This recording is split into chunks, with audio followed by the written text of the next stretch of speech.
주사랑 예배에 오신 여러분들을 환영합니다. 이 시간에 잠시 각자 자기 자신의 기도 제목을 갖고 예배를 준비하는 그런 묵상하는 시간을 가졌으면 합니다.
오늘도 이렇게 예배 자리를 허락해 주신 거 너무나도 감사합니다.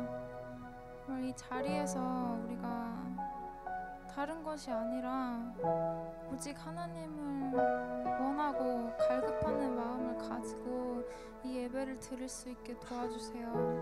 정말 한 사람 한 사람 모두가 하나님을 만나는 그런 기적을 보여주시고 이 예배가 정말 진정한 예배가 될 수 있도록 하나님과 함께하는 그런 예배가 될 수 있도록 도와주세요.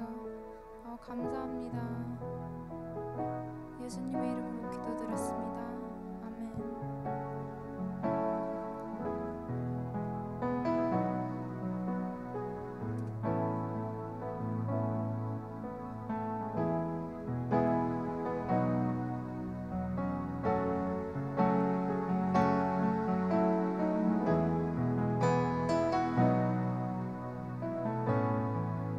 Light of the world, Light of the world, you step down into darkness.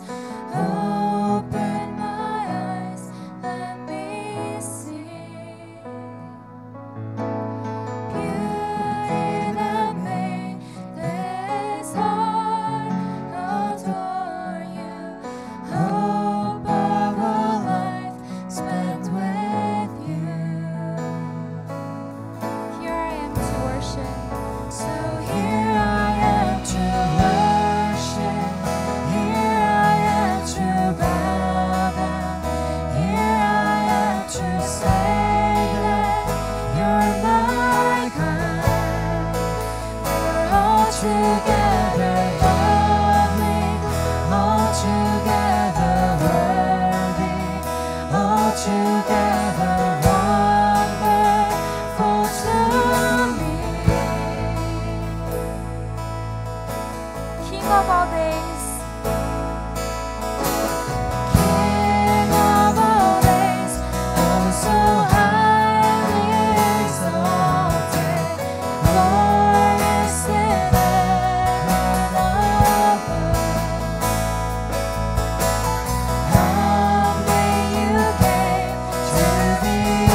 never know how much it costs to see my sin upon that cross.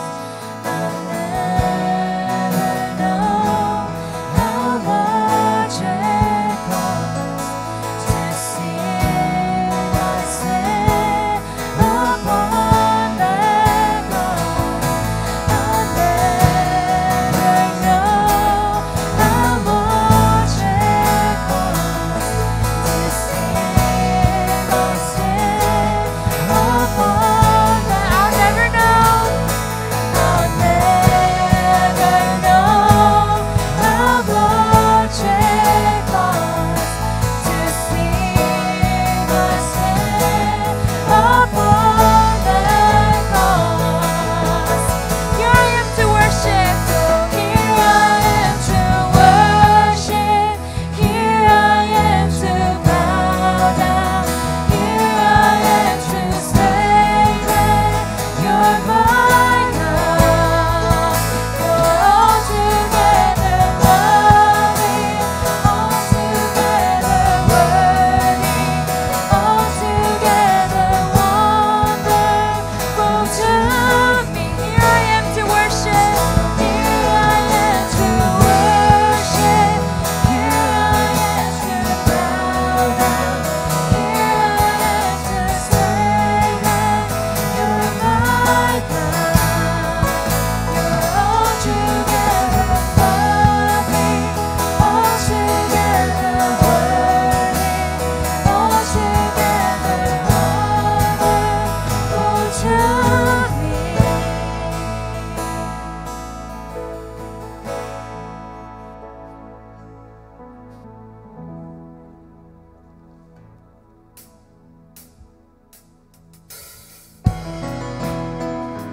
모두 다 자리에서 일어나서 찬양하겠습니다.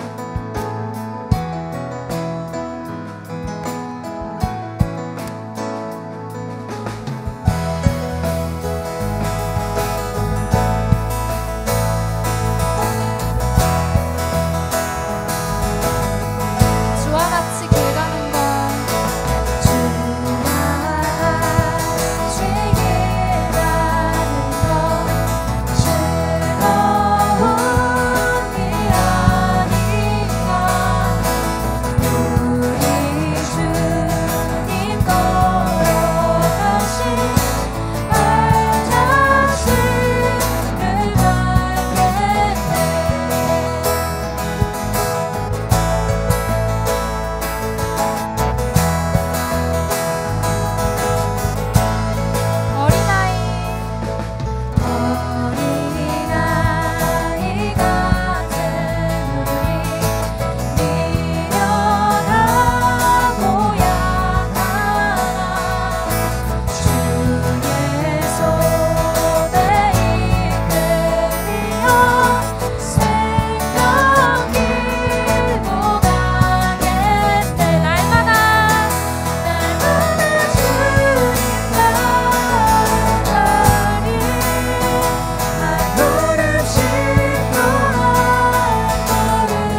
나도 주님의 빛을 비추리라. 나를 세상의 빛으로 부르신 주님 비추소서. 나도 주님의 빛을 비추리라. 어둠을 밝히는 빛, 어둠을 밝히는 빛, 온 세상을 비추는 빛, 산 위의 마을이 숨기지 못하네. 어둠을 밝히는 빛, 온 세상을 비추는 빛, 산 위의 마을이 숨기지 못하네. 나를 세상의 빛으로 부르신 주님 비추소서. 나도 주님의 빛을 비추리라. 나를 세상의 빛으로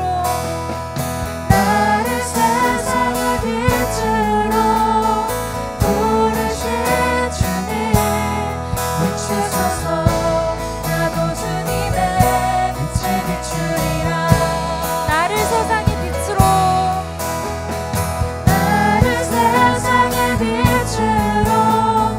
부르신 주님 비추소서.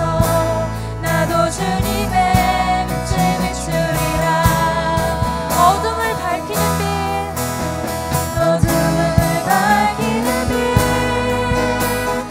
온 세상을 비추는 빛, 산 위의 마을이 숨기지 못하네. 어둠을 밝히는 빛, 온 세상을 비추는 빛, 산 위의 마을이 숨기지 못하네.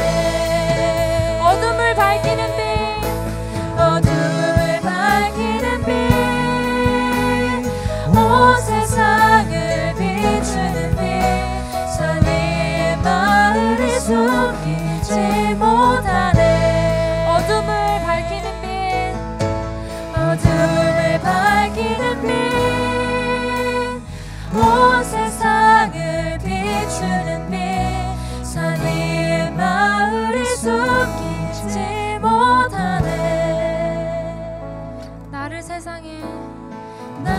세상의 빛으로 부르신 주님 비추소서. 나도 주님의 빛을 비추리라. 나를 세상의 빛으로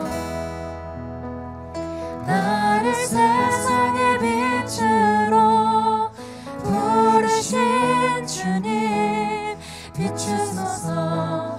나도 주님의 빛을 비추리라. 비추소서. 나도 주님의 빛을 비추리라. 비추소서. 나도 주님의 빛을 비추리라.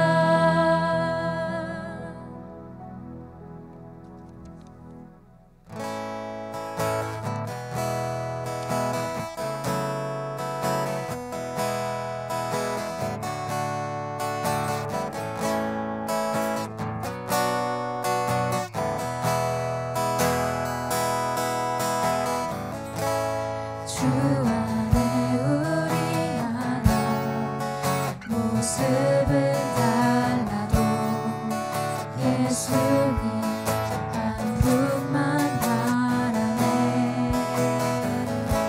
사랑과 선행으로 서로를 격려해 따스함으로 보듬어가리.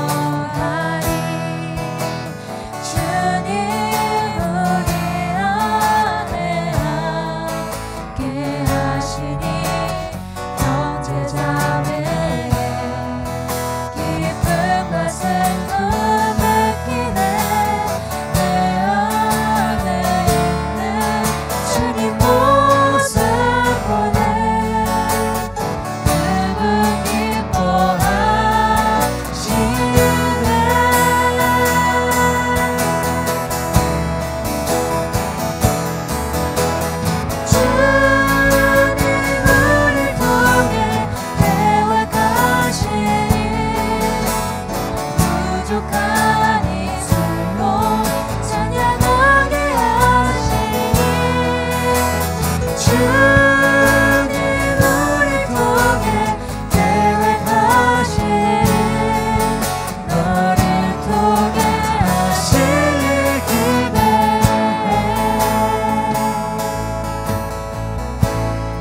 마음 많은 이 세상도 전국으로 와도다. 주의 얼굴 뵙기 전에 멀리 되던 하늘나라 내 맘속에 이루어지니 날로 가깝도다.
다 같이 기도드리시겠습니다.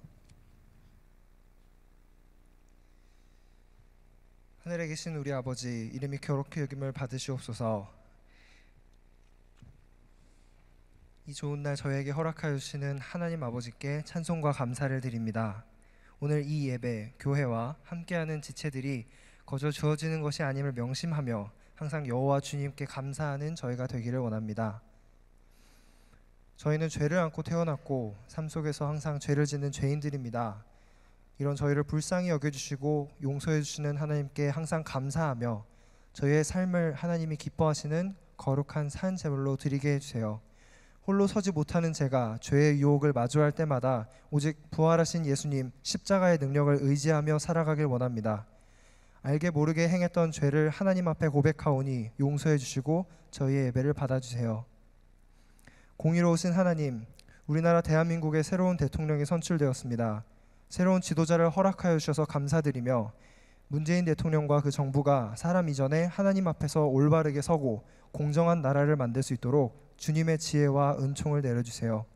이렇게 중요한 때일수록 주님의 교회된 우리가 주님의 뜻을 따라 사는 그리스도인들이 되게 해주세요. 500년 전 종교개혁의 정신을 다시 한번 기억하며 하나님이 아닌 우상을 더 사랑했던 우리의 모습을 회개하고 주님의 용서하심을 구하며 오직 의인은 믿음으로 말미암아 살리라고 하신 말씀 붙들며 살아갈 수 있도록 해주세요. 피츠버그 한인중앙교회의 빛주 사랑 공동체에 계속 신앙이 자라게 하시고 안이나 밖으로나 예수님의 보혈 아래 한 가족된 마음으로 서로를 향한 사랑이 자라게 해주세요. 삶의 새로운 막을 여는 이 시기에 더욱더 예수님의 형상을 닮아 말씀 안에서 굳게 서는 지체들이 되게 해주세요. 우리나라를 지키기 위해 밤낮으로 수고하는 육해 공군과 해병대 장병들을 보호해 주시고 출장과 여행 중인 지체들 그리고 군복무 중인 형제들을 안정케 하시며 모든 사역과 학업 위에 주님의 복을 더해 주시기를 기도드립니다. 오늘 이강호 목사님에게 성령님께서 함께해 주셔서 교제라는 제목으로 말씀 전하실 때 우리 모두 은혜가 충만해지는 축복이 있도록 해주세요. 이 모든 기도와 간구를 살아계셔서 넘치는 사랑으로 우리를 돌보시는 예수 그리스도의 이름으로 기도드립니다. 아멘. 네, 같이 읽으실 말씀은 요한 1서 1절부터 3절 말씀입니다.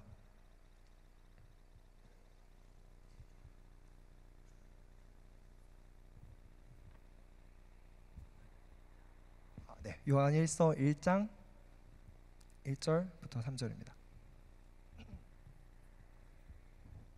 말씀이 길지 않아서 저희 다 같이 읽도록 하겠습니다. 시작. 태초부터 있는 생명의 말씀에 관하여는 우리가 들은 바요 눈으로 본 바요 자세히 보고 우리의 손으로 만진 바라.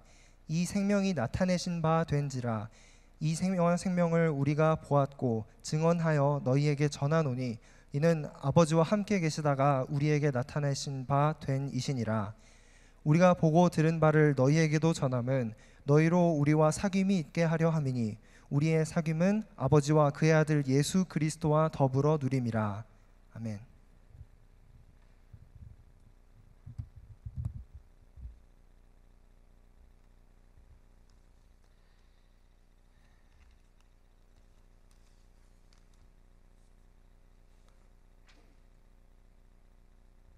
여러분 안녕하세요. 반갑습니다. 한 주간 동안 잘 지내셨나요? 네. 우리 옆에 있는 우리 사람들 쳐다보면서 자신이 웃을 수 있는 가장 큰 웃음 활짝 웃으면서 주님의 이름으로 환영합니다라고 인사하겠습니다. 네, 웃으면서 합시다.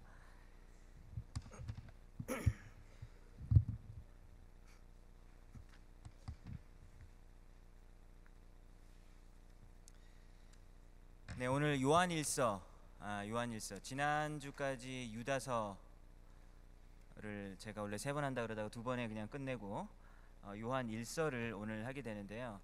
유다서, 요한일서, 뭐 2서, 3서, 베드로전서, 후서 뭐 이런 것들을 일반 서신이라고 얘기를 해요. 그래서 지금 신약 성경의 뒷부분을 지금 보고 있습니다.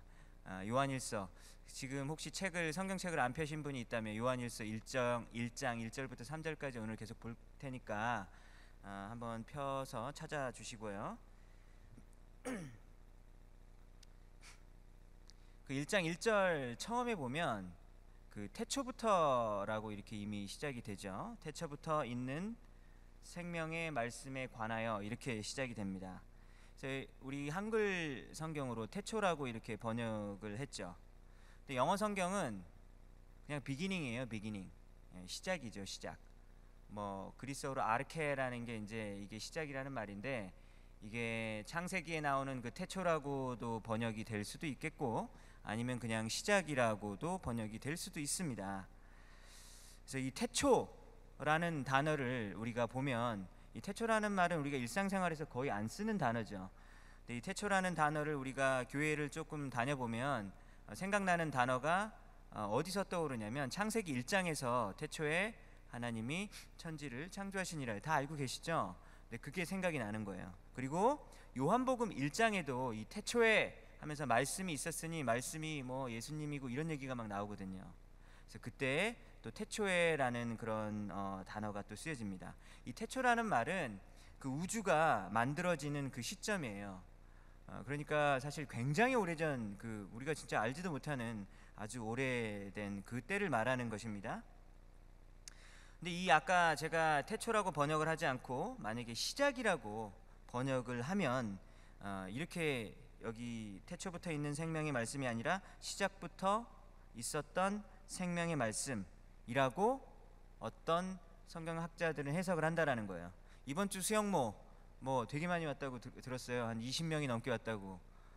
우리 목요일 날도 열심히 성경 공부하고 있고, 수요일에도 열심히 성경 공부하는 모습 너무 아름답고 자랑스럽습니다, 여러분. 거기에서 이제 주제가 보니까 성경 해석에 관한 것이었더라고요. 제가 부엌에서 이렇게 종이가 누가 떨어뜨리고 간 걸 내가 봤는데 성경 해석에 관한 것이었더라고요. 근데 여기 보니까 1절을 보니까 어떤 사람은 태초에 있는 생명의 말씀이라고 어떤 학자들은 해석을 하고, 그리고 어떤 사람들은, 어떤 신학자들이나 어떤 성경학자들은 그냥 시작부터 있었던 생명의 말씀, 이렇게 해석을 다르게 한다라는 거예요.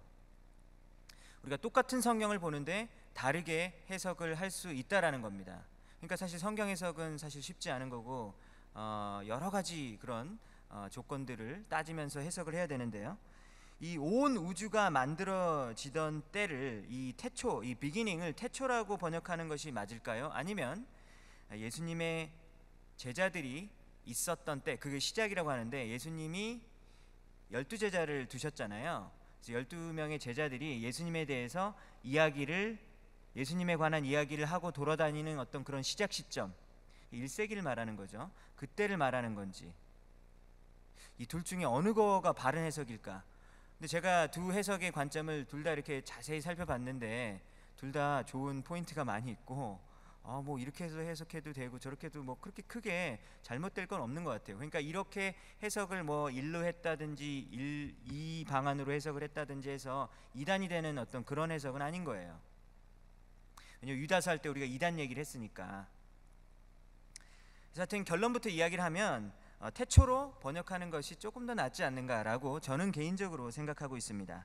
왜냐하면 이 요한 1서 1장 1절에 생명의 말씀이라고 하는 이 말씀이 로고스예요. 로고스 들어보셨죠? 그게 이제 요한복음에 나오는 그 로고스인데, 이게 예수님을 요한복음 1장에서는 그 말씀이 예수님이다라고 이렇게 가르치고 있거든요. 그래서 이 예수님을 가리키고 있고, 또 2절 후반부를 보면, 지금 우리가 방금 읽었었던 2절 후반부를 보면 예수님에 대해서 이야기할 때 이렇게 얘기를 해요. 아버지와 함께 계시다가 우리에게 나타난 바 되었다라고 말을 하고 있습니다. 우주가 시작될 때부터 예수님이 이미 존재하고 계셨던 거 여러분 혹시 알고 계십니까? 왜냐하면 제가 왜 이 말을 하냐면, 여러분들 예수님이 언제 오셨죠? 그러면은 2000년 전에요 라고 대부분 대답하잖아요. 2000년 전에 이스라엘에 왔었어요. 그러면 그 전에는 어디 있었죠? 그러면은 없었죠. 예수님은 그때부터 있었죠. 맞습니까? 아니에요. 예수님은 그 이전에도 있으셨어요.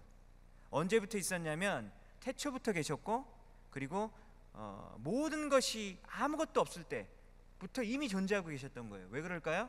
예수님은 하나님이시기 때문입니다. 그래서 성부, 성자, 성령, 우리 세 분이 전부 다 하나님이시잖아요. 그래서 예수님은 2000년 전에도 이미 계셨어요. 어디 계셨어요? 여기 성경에 나오잖아요. 어디 계셨다고 합니까? 하나님의 보좌 우편에 앉아 계시다가 아버지와 함께 계시다가 원래 하늘에 계셨어요. 하나님과 함께 계시다가 하늘의 영광의 자리에 계시다가 인간의 몸으로 이렇게 내려오시게 되셨다라는 것이죠. 그래서 이렇게 바로 이어서 태초부터 계셨던 그 예수님에 대해서 말하고 있기 때문에 저는 이 비기닝을 태초부터라고 해석하는 것이 좀 더 맞지 않은가라고 생각합니다. 그래서 이제 태초라는 것에 대해서 조금 더 생각을 해보겠습니다. 여러분들 우리 예수님을 믿는 사람들은 이 세상이 어떻게 생겨났나요? 라고 누가 물어보면 하나님이 말씀으로 창조하셨죠. 이렇게 대답하잖아요. 근데 다 그렇게 생각하는 거 아니에요. 여러분들이 그렇게 말하는 건 사실 되게 소수의 생각이에요. 아시죠? 밖에 나가보면 그렇게 생각하는 사람 별로 없다라는 거 여러분들 잘 알고 있을 겁니다. 과학자들은 천체를 연구하고 우주를 연구하는 과학자들, 그 중에서 하나님을 믿지 않는 과학자들이 좀 많다고 하는데, 과학자들은 우리가 살고 있는 지구가요 46억 년 전에 만들어졌다라고 이렇게 무슨 계산을 어떻게 해가지고 그게 나왔는지 모르겠는데 46억 년 전에 이 지구가 만들어졌다라고 과학자들은 이야기합니다. 근데 이 지구 말고요, 우주 있죠, 우주. 여러분 지구 밖에 다른 거 있는 것도 알고 계시죠? 이 우주는 언제 만들어졌냐면 138억 년 전이라고 이렇게 계산을 한다고 합니다. 왜 그런 계산이 나왔는지는 현호한테 물어보세요. 저한테 물어보지 마시고 138억 년 전에 만들어졌다라고 이렇게 믿고 있다고 합니다. 왜 이렇게 되냐면 이 모든 물질들이 이 굉장히 작은 그 지점에서 갑자기 폭발을 한 거예요. 엄청나게 큰 폭발을 했는데 그게 매 10초나 아니면 34초마다 크기가 2배로 확장된다고 합니다. 이걸 뭐라 그러죠? 빅뱅 이론이라고 한다고 해요.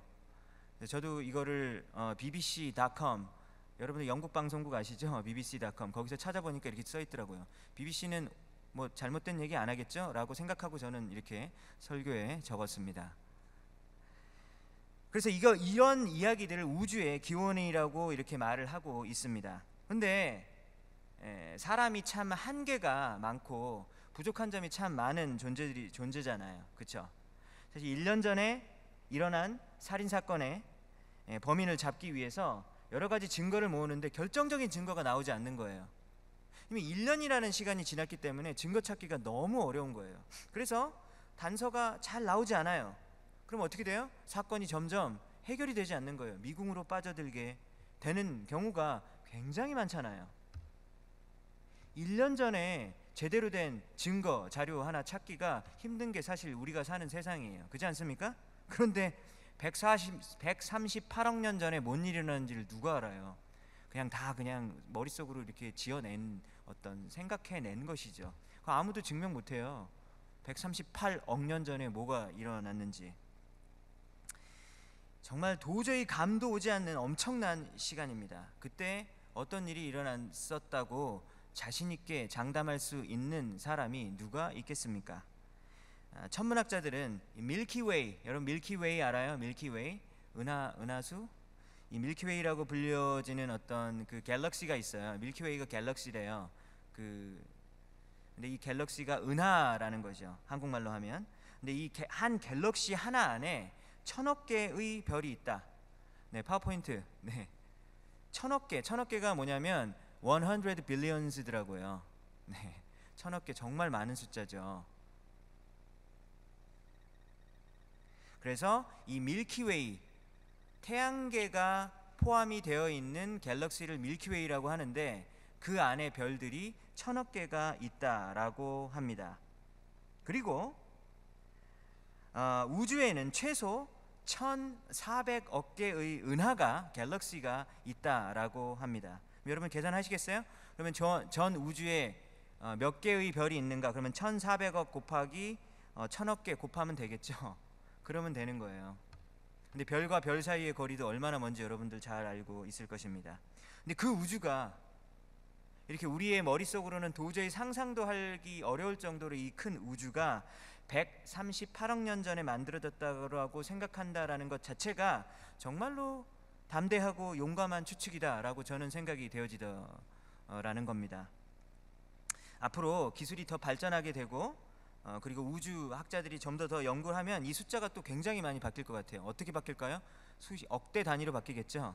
그죠? 원래는 사실 138이 아니었어요. 얼마 전까지 해도 145억 년이라 그랬는데 또 이렇게 점점 막 줄어들고 막 이렇게 하더라고요. 기술이 발전하면 이 숫자는 또 바뀌게 될 것입니다. 한마디로 일부 과학자들이 그렇게 우주의 기원을 계산을 하지만 확실한 것은 이 숫자들이 전혀 확실하지 않다라는 것이 확실한 것이라는 거죠. 그렇다면 그리스도인들은, 그럼 제가 지금 과학자들을 욕하는 게 전혀 아닙니다. 그렇다면 그리스도인들은 창조의 때를 정확하게 알고 있습니까? 그리스도인들도 몰라요. 인간이라면 아무도 모른다라는 겁니다. 그냥 성경에서는 태초에라고 표현을 하고 있는 것입니다. 이 태초부터 이미 계셨던 분은 하나님, 그리고 예수님도 태초부터 계셨어요. 계신데 이 예수님이 이 세상을 만들 때도 계셨다라고 성경은 말하고 있습니다. 골로새서 1장 16절 17절을 보면 예수님이 온 우주를 창조하실 때 그때 계셨다라고 말을 하고 있어요. 왜냐면 제가 이 얘기를 왜 하냐면 우리는 보통 이렇게 생각하잖아요. 온 우주를 누가 만들었지? 그러면은 하나님이요. 우리 그렇게 얘기하잖아요. 근데 골로새서 1장을 보니까 예수님이 그때에 창조할 때에 계셨다라고 이야기하고 있다라는 겁니다. 만물이 그로 말미암고, 여기서 그는 예수님이에요. 만물이 그로 말미암고 그리고 그를 위하여 창조되었고 예수님을 위하여 창조되었다라는 것이죠. 그러니까 사실 저와 여러분도 예수님을 위해서 창조되어졌다라고 하는 거죠. 그리고 그가 모든 만물보다 먼저 계시고 그리고 만물이 그 안에 함께 섰느니라 라고 이렇게 성경은 말하고 있습니다. 자, 예수님이 태초에 이미 그때 계셨다. 이거 믿는 것도 정말 쉽지 않겠죠? 여러분들 온 우주가 138억 년 전에 만들었다라는 걸 믿는 것도 엄청난 믿음이 필요한 것 같고요. 그리고 태초에 예수님을 위하여 모든 것을 창조하였다라는 것을 믿는 것도 엄청난 믿음이 필요할 것 같습니다. 자, 오늘 요한일서 1장 2절에 보면 이 생명은 예수님을 가리키는 것인데요. 이 생명이 나타났었다라고 이야기합니다. 어디에 나타났습니까? 하나님이 사람들 앞에 나타났다라고 말하는 거예요. 예수님으로 인간이 되어서 그리고 인간들 사이에서 함께 사셨다라는 겁니다. 근데 오늘 이 요한일서를 쓴 저자가 누군지 아십니까? 요한이죠. 근데 이 사도 요한은 예수님을 3년 동안 예수님의 제자로서 함께 옆에 붙어 다녔어요. 그래서 여기 오늘 본문에 나온 것처럼 예수님을 보았고, 눈으로 보았고, 그리고 그분이 하신 말씀을 귀로 들었고, 그리고 막 손으로 만지기도 했어요. 정말 저는 소원이 있다면 예수님이랑 악수 한 번만 해봤으면 좋겠어요. 여러분들 그렇지 않아요? 악수 한번 해봤으면 좋겠어요. 근데 요한은 3년 동안 막 예수님이랑 막 그렇게 같이 있었으니까 진짜 얼마나 축복받은 존재예요. 하나님이 우리를 사랑한다 라고 말로만 하지 않으시고 실제로 우리를 찾아오셨다라는 이야기입니다. 그게 오늘 요한일서 1장 1절부터 3절에서 하는 이야기예요. 하나님이 말로만 우리를 사랑하지 않으시고 실제로 우리를 찾아오신 거예요. 그래서 우리가 먹는 음식을 같이 드시고 입는 옷을 같이 입으시고 그리고 사람들이 겪는 기쁨과 슬픔과 분노와 즐거움 이런 모든 것들을 다 같이 누리셨어요. 인간의 그냥 탈만 쓰신 그냥 흉내만 내신 것이 아니라 진짜로 인간이 되셨다라는 것이죠. 이것보다 더 큰 사랑의 표현은 없습니다. 이것만큼 더 소중한 어떤 사랑의 표현은 없다라는 거죠. 함께하는 거예요. 근데 왜냐면 우리는 지금 그 몇 분에 한 번씩 아니면 몇 초에 한 번씩 문자 메시지나 아니면은 페이스북, 인스타그램, 트위터 그 밖에 여러 가지 많은 것들 이런 노티피케이션이 계속해서 스마트폰에서 막 이렇게 뜨잖아요. 그죠?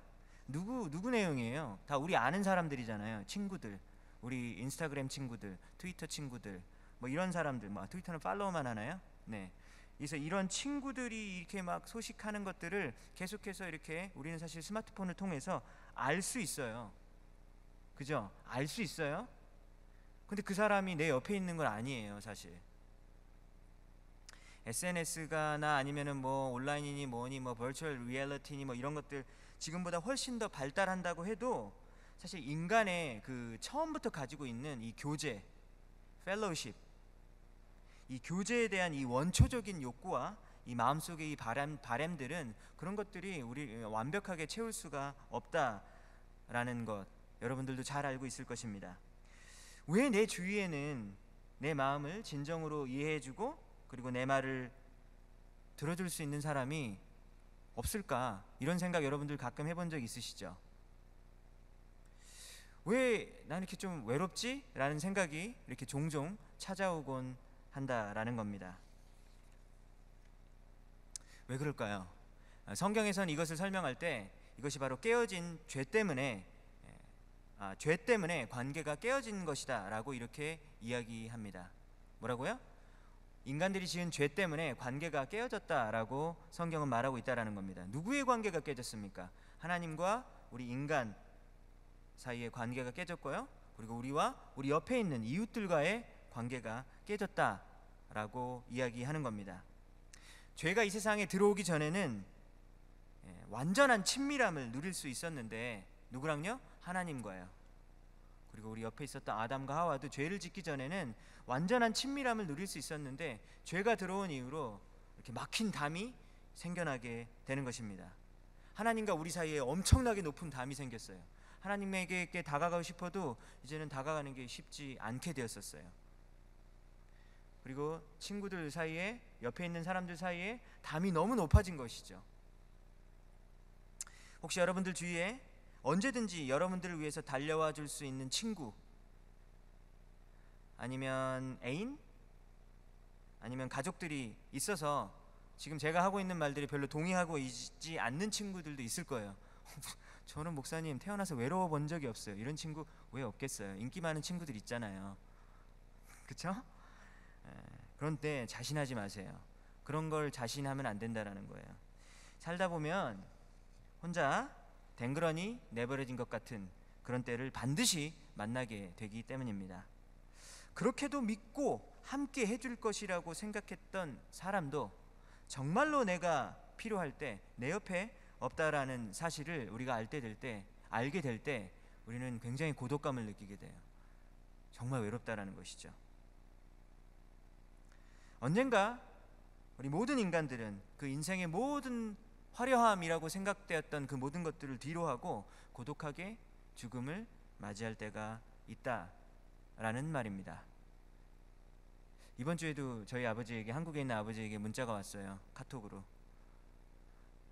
아들아, 나 혼자 밥 먹는다. 이렇게 또 문자가 온 거야. 그래서 제가 굉장히 좀 마음이 아프더라고요. 우리 누나와 여동생이 한국에 있지만 우리 엄마가 돌아가신 다음에 진짜 아버지가 혼자서 이렇게 혼자 밥 드실 때 많으시겠구나 생각하니까 속상하더라고요. 근데 이 사람들은 이 공허감을, 외로움을, 이 빈 마음을 채워줄 수가 없어요.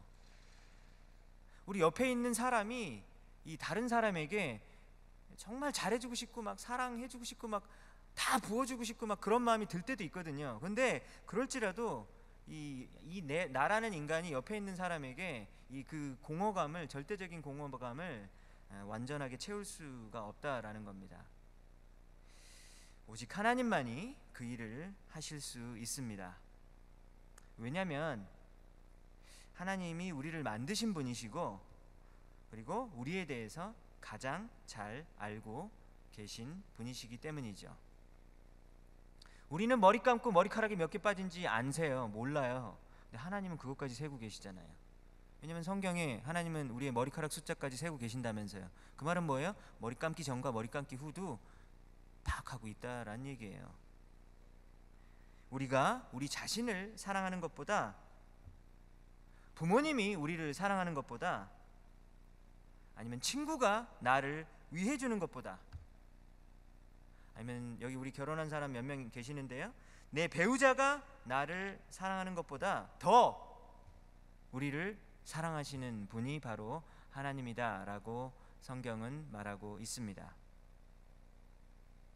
하나님이 우리와 함께 하신다. 이거 뭐라 그러죠? 네 글자로 임마누엘이라 그러죠. 하나님이 우리와 함께 하신다. 임마누엘이라고 합니다.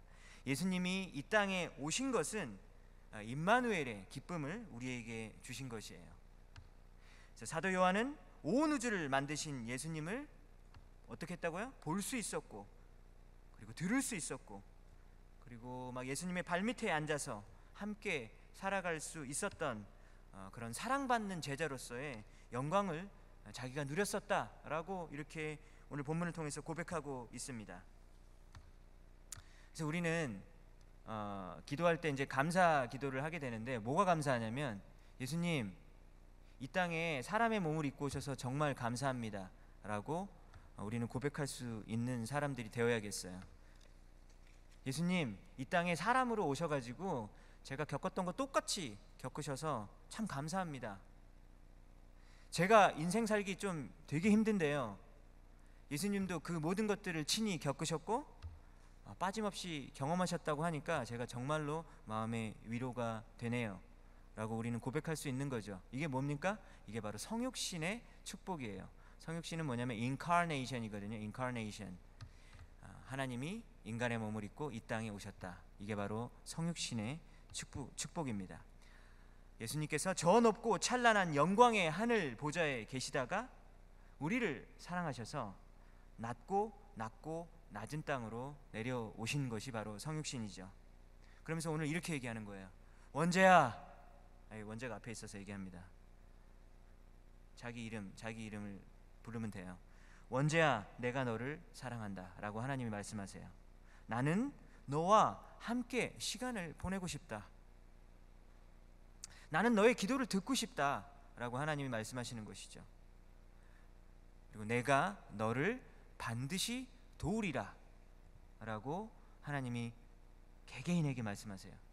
내가 너를 반드시 도우리라 라고 지금 이 순간도 하나님께서 말씀하고 계신다라는 사실, 오늘 말씀을 들으면서 마음속에 깊이 새겼으면 좋겠습니다. 우리 3절을 한번 볼까요?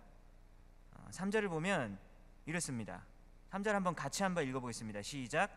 우리가 보고 들은 바를 너희에게도 전함은 너희로 우리와 사귐이 있게 하려 함이니 우리의 사귐은 아버지와 그의 아들 예수 그리스도와 더불어 누림이라 라고 했습니다. 여기서 사도 요한이 요한 1서를 썼다고 했잖아요. 근데 나라는 표현을 안 쓰고 자꾸 우리라는 말을 써요. 그렇죠?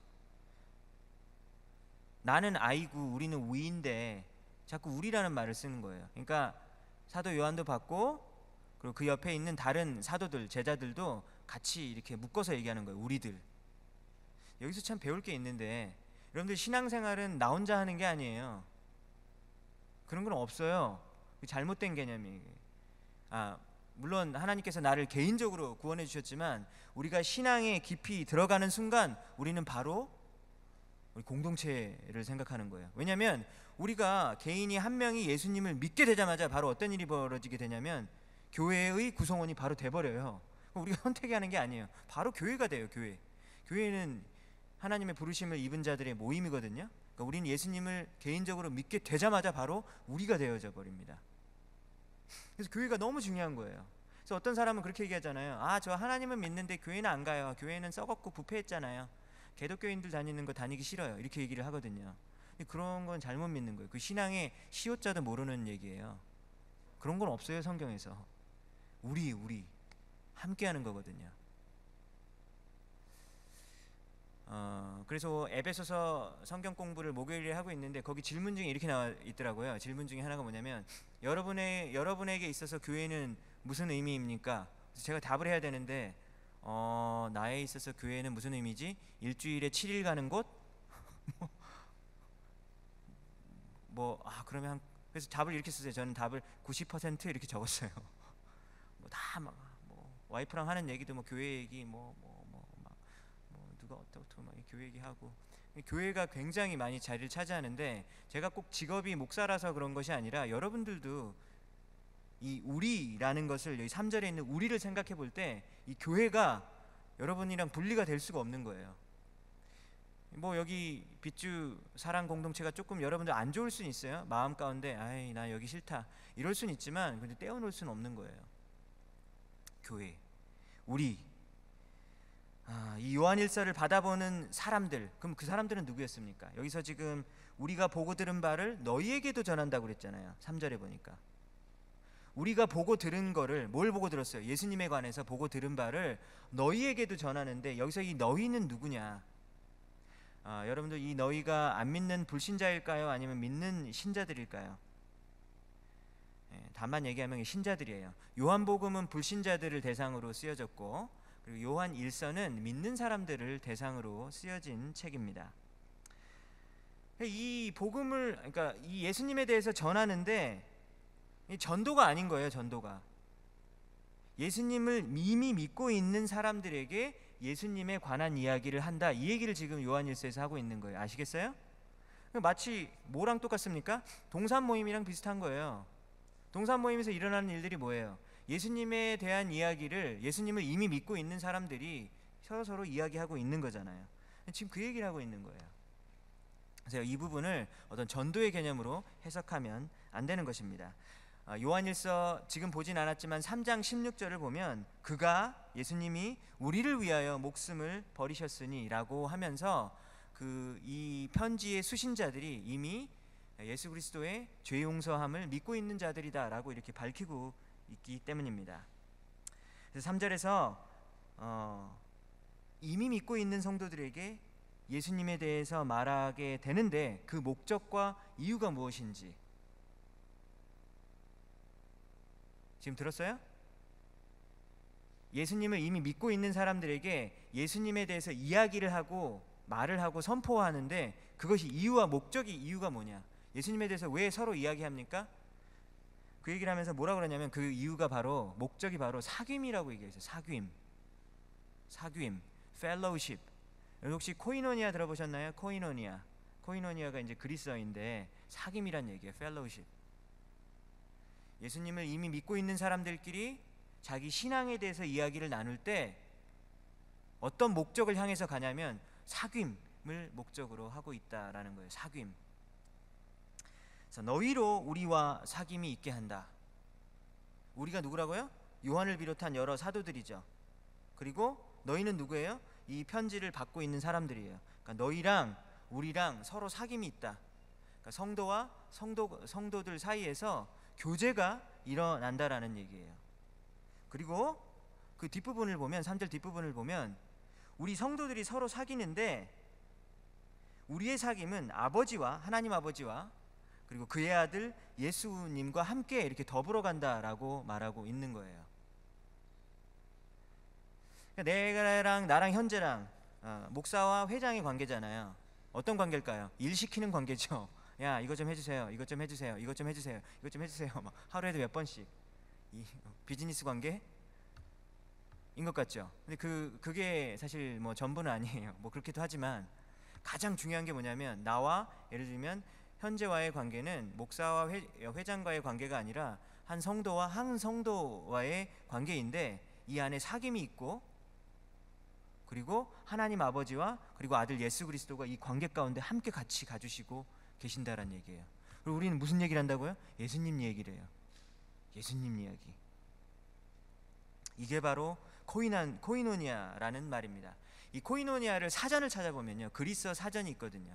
그 사전을 찾아보면 이런 뜻을 가지고 있습니다. 공통된 관심사를 가지고 가까운 관계, 친밀한 관계를 가진다라는 이런 사전적인 의미를 가지고 있어요.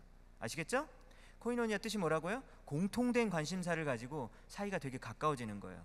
마치 무슨 자전거 동호회, 무슨 골프 동호회 뭐 이런 것처럼 공통된 관심사를 가지고 가까워지는 거예요. 근데 우리의 공통된 관심사는 무엇입니까?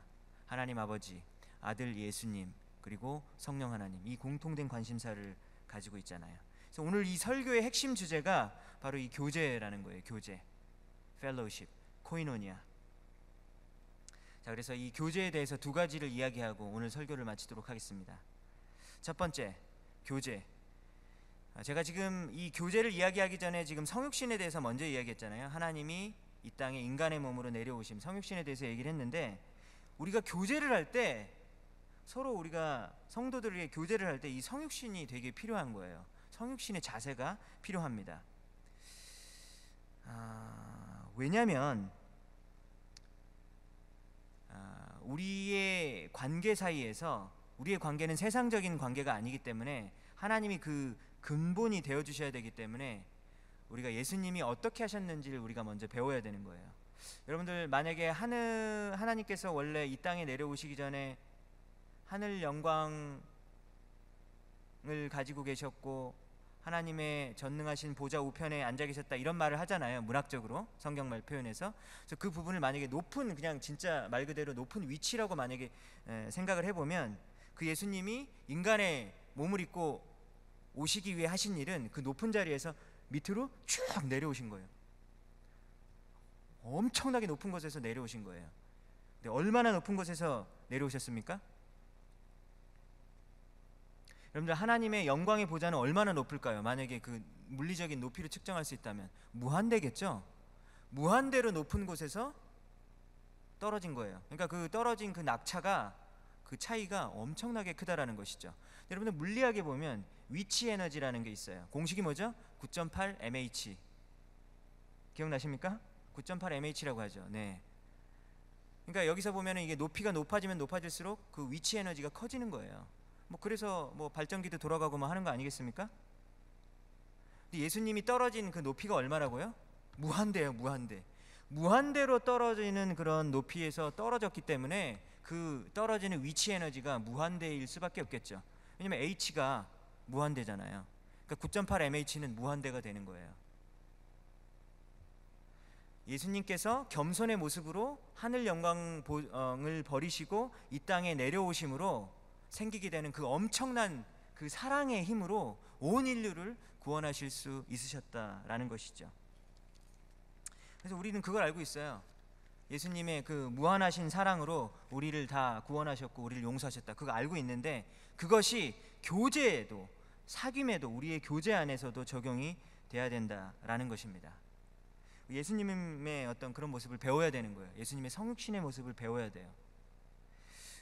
우리 마음속에는 보통 어떤 마음이 가지고 있냐면 우리는 어떤 사람을 사귀고 싶고 그리고 잘 알고 싶을 때 보통은 약간 이렇게 높은 위치에 있고 그리고 나에게 언젠가는 이득을 줄 수 있을 것 같은 어떤 그런 능력 있는 사람과 잘 알았으면 좋겠다라는 마음이 마음속 한구석에는 아마 다들 자리 잡고 있을 거예요. 맞죠? 아니에요. 저는 정말로 정말 돈도 없고 막 그냥 거지가 좋아요. 막 뭐 이런 사람들 있어요. 그거 없잖아요. 마음속 한구석에서는 전부 다 진짜 높은 사람과 좀 어울리고 싶다. 나도 언젠가 높은 사람 돼야지. 이런 마음 다 있을 거예요. 우리는 나보다는 나은 조건을 가진 사람을 남편과 아내로 나중에 맞이하고 싶죠. 그죠? 이미 결혼한 사람이 있는데 그런 마음으로 아마 결혼했을 거예요. 그렇죠? 나보다는 좀 나은 사람이랑 결혼해야지. 왜? 그때 하는 말이 뭐예요? 굉장히 겸손을 가장하면서 제가 부족해서 그래요. 제가 부족해서 저는 제 인생 저 혼자 앞가림 못해요. 우리 배우자가 저보다는 좀 나은 사람이어야지 제가 좋은 결혼을 할 수 있을 겁니다. 이렇게 겸손을 가장한 말을 한다라는 거죠. 그래서 저의 부족함을 채워줄 배우자가 필요해라고 이렇게 얘기합니다. 근데 그런 마음을 가지고 결혼하면 부부싸움 엄청 해요. 부부싸움 엄청 한다니까. 이런 마음을 버려야 돼요, 여러분들.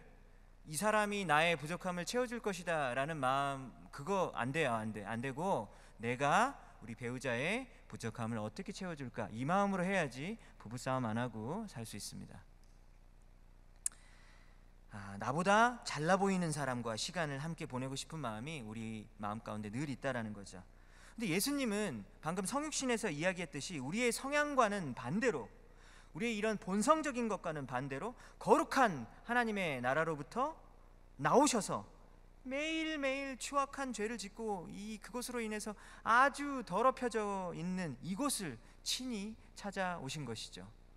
그 높은 거룩한 나라에서 이 추잡하고 더러운 이 인간의 땅에 친히 찾아오셨습니다. 왜 오셨습니까? 여러분, 예수님이 왜 오셨을까요? 다른 이유가 없어요. 되게 간단해요. 예수님은 우리가 너무 좋으셔서 오신 거예요. 우리가 너무 좋으셔가지고 오셨어요. 조건을 조금만 따지려고 하셨다면 하나님이 인간을 쳐다볼 이유가 전혀 없죠. 조건을 조금이라도 하나님이 생각하셨다면 이 낮고 낮은 땅에 성육신하셔서 인간의 몸을 입고 오실 이유가 전혀 없으시죠. 근데 왜 오셨어요? 아무 조건도 따지지 않고 우리와 그냥 사귀고 싶으셔서 이 땅에 오신 것입니다. 이것이 바로 참된 교제를 하고 싶은 사람이 반드시 마음속에 새겨야 할 것이라는 거죠. 뭡니까? 조건 없는 사랑. 조건 없는 사랑은 뭡니까? 높은 자리에서 내려오는 거예요. 그게 바로 조건 없는 사랑입니다. 이 성육신의 예수 그리스도의 사랑의 모습이 우리가 서로 교제할 때도 적용이 된다라는 이야기입니다. 여러분들, 높아지려는 마음을 가진 사람은 진정한 교제를 절대로 할 수가 없어요. 왜냐하면 그 높아지려는 마음 속에 이기적인 야망이 꿈틀거리고 있기 때문입니다. 그래서 사람들과의 관계가 언젠가는 문제가 생길 수밖에 없어요. 지금 제가 하는 말을 그럼 목사님 지금 프로모션 승진하지 말라 이런 얘기입니까? 그거 아닌 거 알고 계시죠? 우리 옆에 친구들 한번 바라보세요. 굉장히 긴장하면서 안 바라보고 있는데 우리 옆에 친구들 바라봅시다. 우리 옆에 친구들 바라보면 어때요?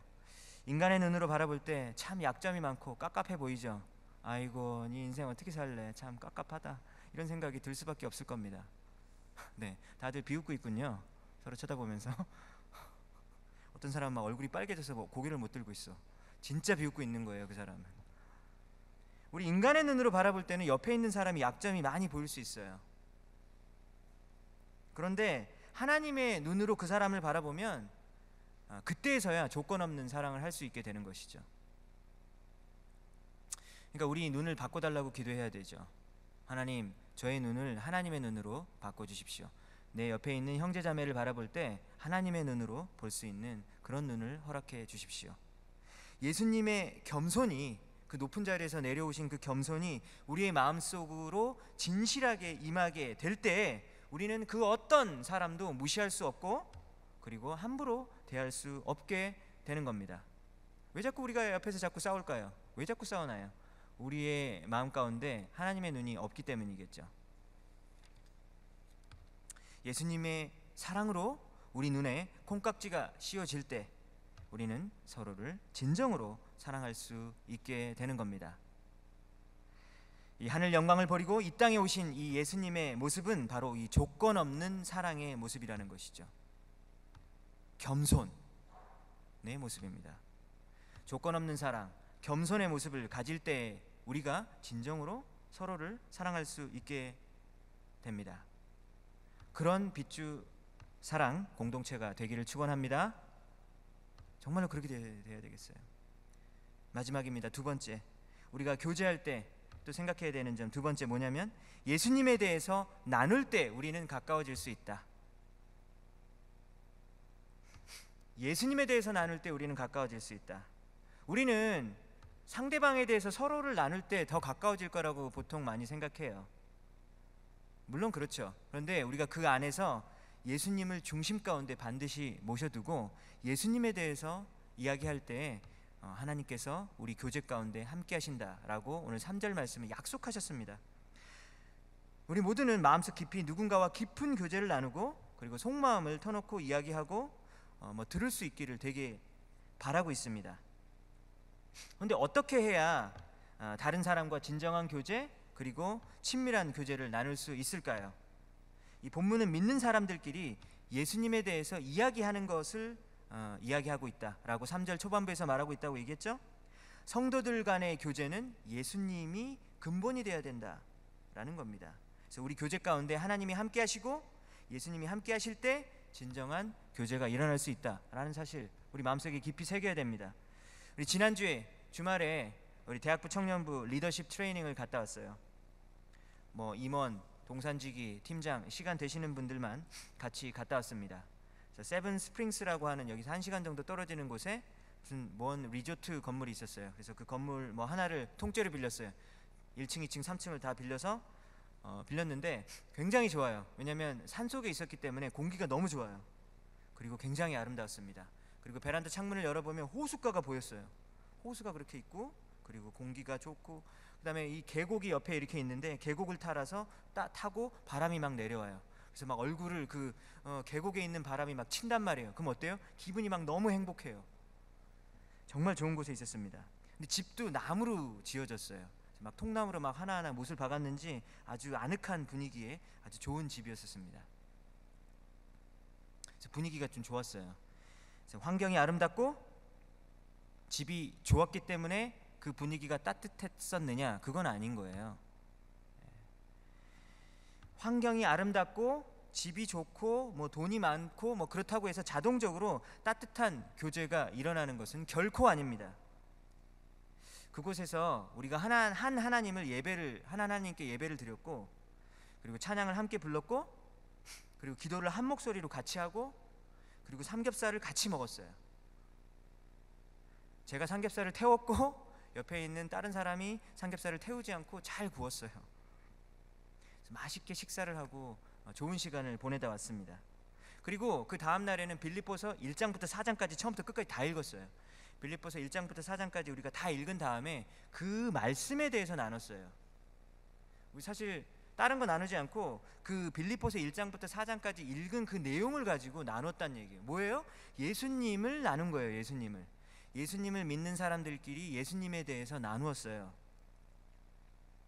그러니까 어떤 일이 벌어집니까? 그 안에 아주 하나님께서 주시는 공동체가 만들어지고, 그리고 따뜻함이 있다라는 것이죠. 술을 안 먹고도 마음속에 진심을 이야기할 수 있는가? 라고 어떤 사람이 물어보더라고요. 그게 가능해? 술 안 먹고 어떻게 진심을 얘기해? 불가능하다라고 생각하는 사람이 되게 많더라고요. 라는 질문에 그리스도인들은 충분히 그럴 수 있다 라고 이야기할 수 있는 사람들입니다. 이 성도들 간의 교제는 예수님이 그 중심 가운데 있기 때문이죠.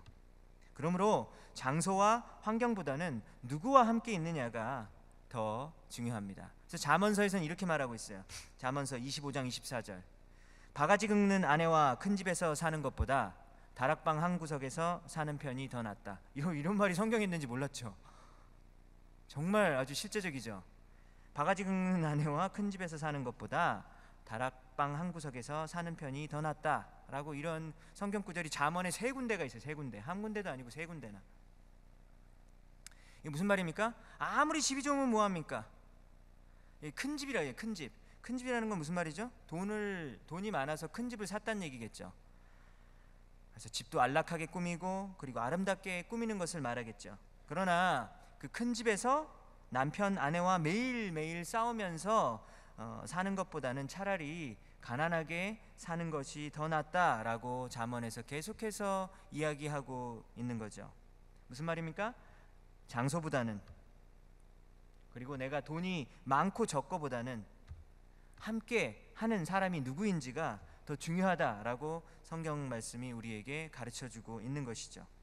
우리 빗주 대학부 형제 자매들과 그리고 사랑 청년부 형제 자매들이 그런 사람이 됐으면 좋겠어요. 함께 있어서 좋은 사람, 함께 있어서 즐거운 사람, 그런 사람이 되어야 된다는 것이죠. 그럴 때 뭐 우리에게 부흥도 찾아오고, 그리고 믿지 않는 사람들이 보고 믿는 사람들이 정말 다르구나 라는 것을 보게 된다는 것이죠. 오늘 이 말씀을 듣고 우리가 구체적으로 실천상 2가지 생각해 보겠습니다. 여러분들 소중한 친구가 있으면 좋겠죠. 그래서 여러분이 보고 듣고 경험했던 그 예수님을 나누면 그 소중한 사람이 될 수 있는 것입니다.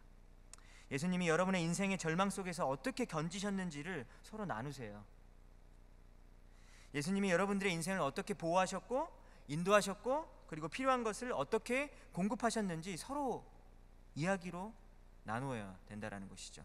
그렇게 할 때 예수님이 우리 두 사람을 연결시켜주는 그런 놀라운 일을 경험하게 될 것입니다. 여러분들 소중한 남편, 좋은 아내 만나고 싶습니까? 그렇다면 그 사귀는 사람 둘 사이에서 예수님을 모셔야 되는 거예요. 이 두 사람의 서로 그 심장 떨리는 그 핑크빛 연애 감정, 그거는 좀 있으면 사라져요. 왜냐면 이게 그 인간 호르몬인가 이런 반응들이 떨어져서 그렇게 된다고 하더라고요. 이제 결혼한 지 15년이 됐는데 지금도 우리 와이프를 보면 집에 가면 심장이 뛰어요 라고 한다면 내 심장에 문제가 있는 거예요. 알겠죠? 안 뛰어요, 안 뛰어. 그래도 사랑하는 거야. 네, 사랑하는 거죠. 두 사람의 핑크빛 연애 감정으로는 부족하다라는 사실을 하루빨리 깨달아야 하겠습니다. 예수님이 가정의 중심이 되실 때 그 가족은 진정한 행복을 알게 될 것입니다. 여러분 그거 지금 다 결혼을 준비하고 있잖아요. 이 사실 기억해야 돼요. 예수님이 우리 가정의 중심이 되어야 된다. 이것을 위해서 기도해야 돼요. 하나님, 예수님이 중심이 되는 가정 이루겠습니다. 빨리 주시옵소서. 이렇게 기도하셔야 돼요. 아시겠죠? 하나님이 가정을 만드셨기 때문에 하나님이 가정에 대해서 가장 잘 아신다라는 것이죠. 뭐라고 그랬습니까? 예수님을 서로 나누는 사람들이 여러분들 되시기 바랍니다. 실천사항 1, 실천사항 두 번째. 근데 이게 지금 이렇게 좋은 얘기 많이 했지만 오늘 쉬운 거 아니에요. 진정한 교제 나누는 거 정말 쉽지 않거든요. 동산 모임 지금 우리가 하고 있는데 정말 기다려지고 참 뜻깊은 모임이 정말 되었으면 좋겠습니다. 이 동산 모임에 이 뭐 여러 가지 결정하는 여러 가지 요소들이 있겠죠. 뭐 가장 중요한 뭐 동산지기의 역량 뭐 이런 것도 중요하겠고, 뭐 동산원들의 어떤 구성원들 뭐 이런 다 중요하겠죠. 그런데 우리가 그렇게 동산 모임을 하고 그리고 또 우리가 교회 안에서 서로 교제를 할 때 조심해야 될 부분이 있는데, 그것이 무엇이냐면 이게 좀 너무 간단한 얘기 같지만 이 사랑이 정말 중요한 것 같아요. 어떤 친구가 이런 얘기를 했습니다. 동산 모임에서 그렇게 이제 자기가 자기 속 얘기를 어렵게 꺼낸 거예요. 그래서 어렵게 꺼냈고, 그리고 동산원들이 나머지 사람들이 그 얘기를 막 들어줘요. 근데 어떻게 듣느냐? 눈빛이 막 공감해주면서 그랬냐고 그러면서 막 공감해주면서 막 자기 얘기를 들어줬습니다. 막 공사원들이 막 같이 그 시간에 막 기도도 막 해주고 너무 마음이 따뜻하고, 이게 바로 교회다. 너무너무 기분이 좋았던 거예요. 그리고 나서 학교를 갔어요.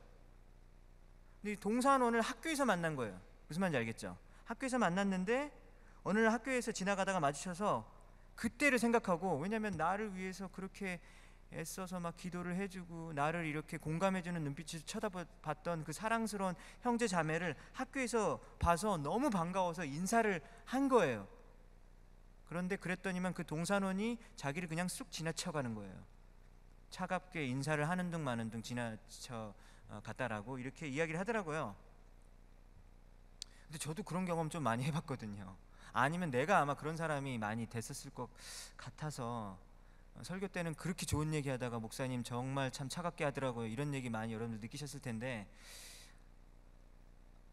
그러지 말아야 되는데 그런 일이 벌어진다라는 거죠. 여러분들 안 그랬으면 좋겠죠? 그렇죠? 그럼 어떤 사람이 돼야 될까요? 교회에서나 학교에서나 똑같은 사람이 돼야 되는 게 그게 되게 중요한 것 같아요. 너무 신앙인이 되려고 막 노력하는 거, 그거 별로 좋지 않은 것 같아요. 너무 신앙인이 되면 그 공감 어린 눈빛을 하게 되는 거예요. 사역자 모드로 바뀌는 거죠. 그리고 나다가 그냥 지나갈 때는 차갑게 지나가는 일들이 벌어질 수 있지 않겠습니까? 우리가 여기 있으나 저기 있으나 이 사람을 만나나 저 사람을 만나나 조금 이렇게 그 컨시스턴트한 사람, 이렇게 계속 똑같은 사람, 한결같은 사람, 그런 사람이 되었으면 참 좋겠어요. 근데 그러려면 뭐 여러 가지 방법이 있겠지만 너무 좋은 그리스도인이 되려고 하기보다는 그냥 옆에 있는 사람을 편하게 사랑하면 좋을 것 같아요. 여러분들 그런 사람 될 수 있겠습니까? 우리 한번 그런 사람 될 수 있도록 기도했으면 좋겠어요. 오늘 말씀을 정리하겠습니다. 온 우주를 만드신 위대하신 창조주께서 이 세상에 인간의 모습으로 오셨습니다. 그 예수님의 사랑을 우리가 서로 나눌 때 우리 안에 진정한 교제가 있을 것이다 라고 오늘 말씀은 우리에게 주고 있습니다. 그래서 두 가지를 얘기했죠. 우리 사귐에 대해서는 두 가지가 있는데, 첫 번째는 성육신의 마음가짐이 필요하다. 진정한 겸손이 있을 때만이 진정한 교제를 가능케 한다. 높은 곳에 마음을 두지 않고 늘 주위 사람들을 내가 높이는 사람이 될 때 진실한 교제가 이루어질 수 있다라는 사실을 우리가 배웠습니다. 그리고 우리가 서로 교제를 나눌 때는 예수님을 나누는 것이죠. 예수님이 내 인생 가운데서 어떻게 했는지를 진솔하게 나누고, 우리가 어느 곳에 가든지 한결같은 사람이 되어서 끝까지 사랑할 때 우리가 하나님께서 원하시는 그런 사랑의 사람으로 변화가 될 줄로 믿습니다. 이 말씀을 오늘 마음 가운데 품고 말씀대로 순종하는 여러분들 모두가 되시기를 주님의 이름으로 축원합니다. 네, 우리 다 같이 일어나셔서 우리 찬양 한 곡 하겠습니다.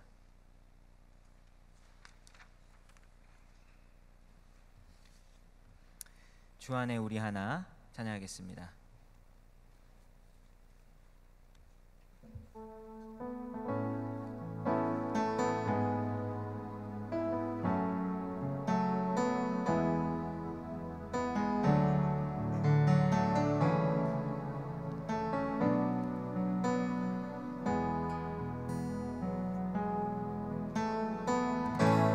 주 안에 우린 하나 모습은 달라도 예수님 한 분만 바라네 사랑과 선행으로 서로를 격려해 따스한 눈으로 보듬어가리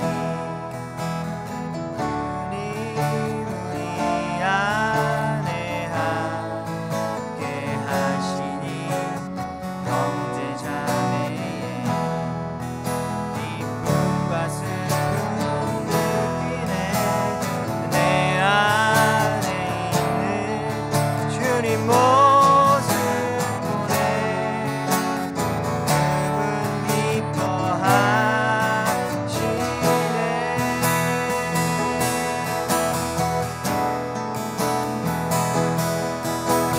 주님 우릴 통해 계획하시니 부족한 힘으로 찬양하게 하시니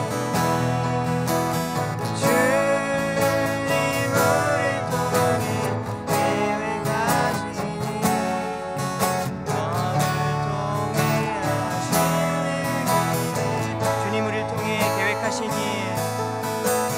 주님 우릴 통해 계획하시니 부족한 힘으로 찬양하게 하시니 주님 우릴 통해 계획하시니 너를 통해 하시니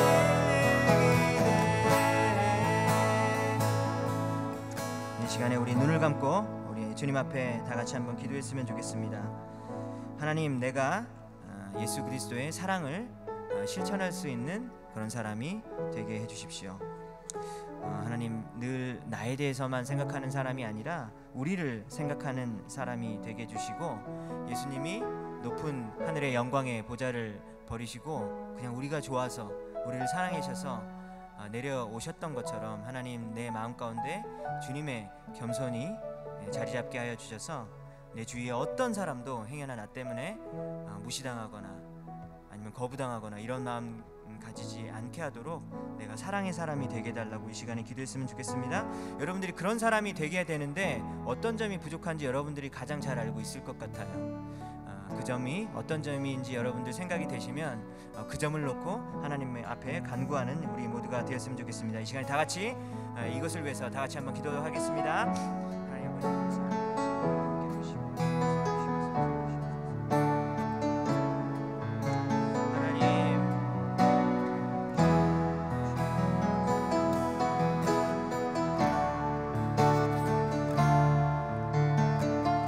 하나님, 예수 그리스도의 사랑을 행하여 주시옵소서.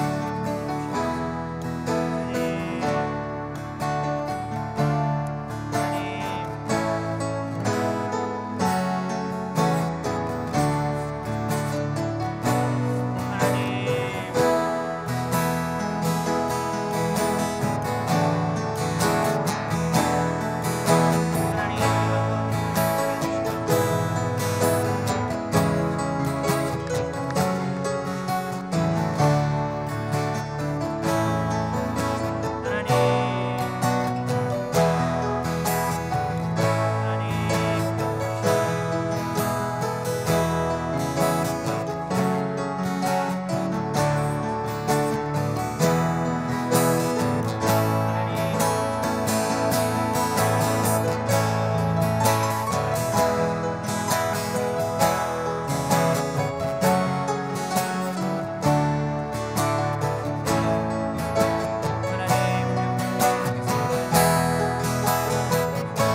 시간에 우리 한 번 더 기도하겠습니다. 이번에는 자기 옆에 주위에 있는 사람을 찾아가서 서로를 위해서 기도해주는 시간을 갖도록 하겠습니다. 네, 우리 옆에 있는 사람과 잠깐 대화를 나누시고 뭐 혹시 이름을 모르면 이름이 뭐예요? 뭐 물어보시고 혹시 뭐 기도 제목 뭐 이런 거 있다면 기도 제목도 함께 나눴으면 좋겠고요. 그리고 서로를 위해서 간절한 마음으로 우리 한번 기도해 줬으면 좋겠어요.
하나님 감사합니다. 오늘 주신 요한일서 말씀 우리의 영혼 깊이 새길 수 있도록 하나님 도와주시고 다른 그 어떤 것들이 우리의 말씀을 빼앗아가지 않도록 성령님께서 이 말씀의 씨앗을 굳게 지켜주시길 간절히 소원합니다.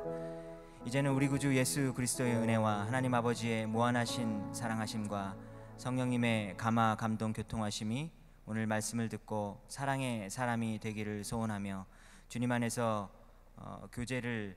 진정한 교제를 하길 원하는 이 모든 자들에게 이제로부터 영원까지 함께 하실지어다.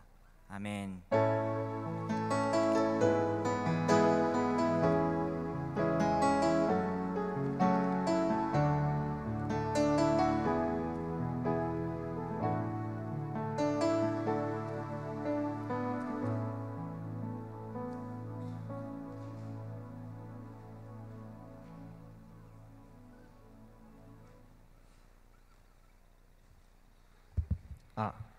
네, 안녕하세요. 광고 말씀드리겠습니다. 자세한 내용은 주보 뒤쪽을 참고해 주세요.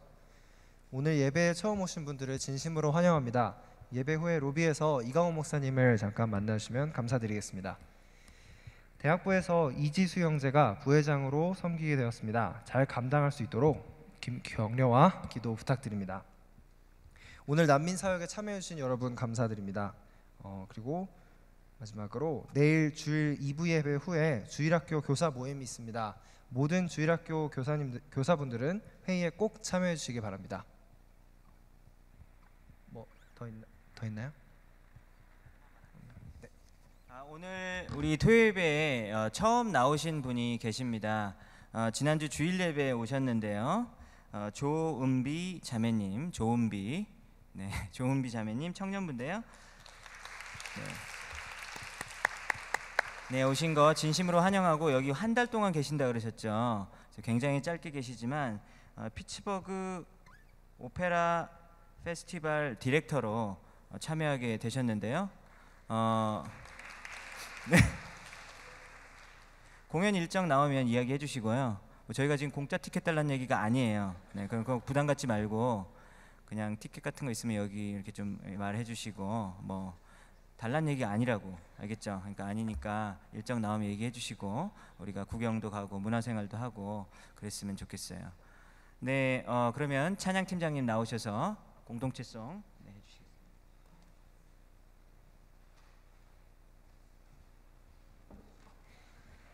저희 모두 동그랗게 서서 공동체 고백 함께 하겠습니다.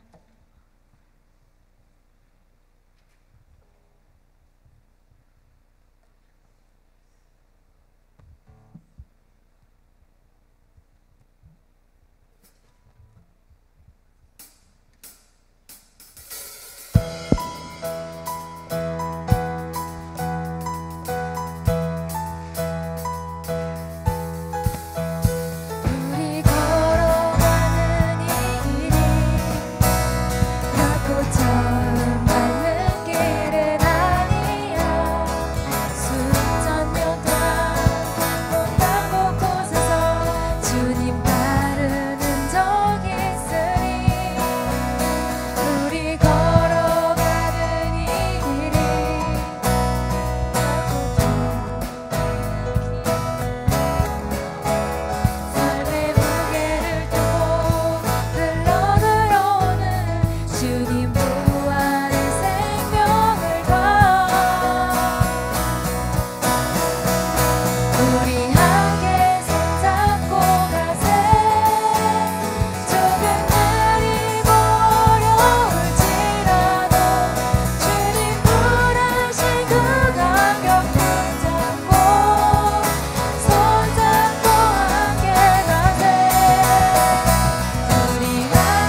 번